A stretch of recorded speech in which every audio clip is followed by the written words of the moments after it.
कामायनी श्रद्धा सर्ग का सारांश। कामायनी श्रद्धा सर्ग में श्रद्धा एवं मनु का संवाद है। एक दिन जब मनु विचारों में लीन थे, तभी अचानक एक सुंदर संपन्न स्त्री ने उनके सम्मुख आकर पूछा कि इन जनहीन प्रदेश में अपना रूप बिखेरने वाले तुम कौन हो? निग्रों वाली चिकने चर्म खंडों से ढका हुआ उस स्त्री का अर्धनग्न शरीर ऐसा प्रतीत होता था जैसे काले बादलों के वन में बिजली के फूल खिल उठे हों। वह गांधार प्रदेश की रहने वाली श्रद्धा थी, जिसकी सुंदरता मनु देखते ही रह गए।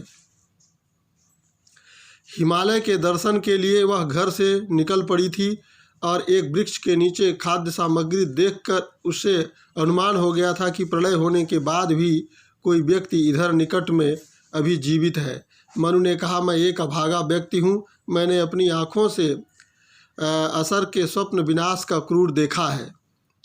श्रद्धा बोली, प्रसिद्ध परिस्थितियों के चक्र में पिसकर कभी कभी ऐसे अशोक भावना का उत्पन्न होना स्वाभाविक है। तुम्हारा अतीत दुख में रहा, यह सत्य है, पर तुम उसी प्रकार के भविष्य की व्यर्थ कल्पना इस आधार पर करते हो वह सुख में हो सकता है।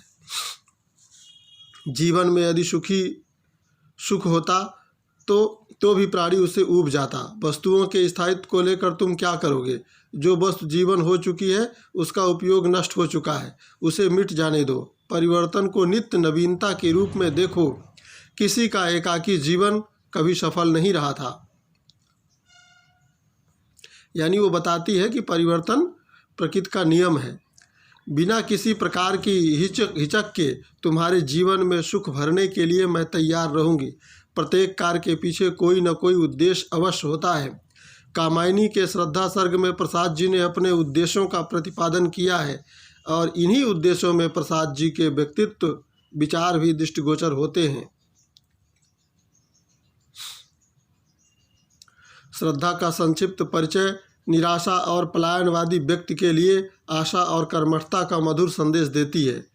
कामायनी श्रद्धा सर के अनुसार जीवन को गतिशील बनाए रखने के लिए परिवर्तन आवश्यक है, ऐसा सूचना देती है। निष्कर्ष रूप में हम कह सकते हैं कि काव्यात्मक सौंदर्य कामायनी का श्रद्धा सर की सबसे बड़ी विशेषता है।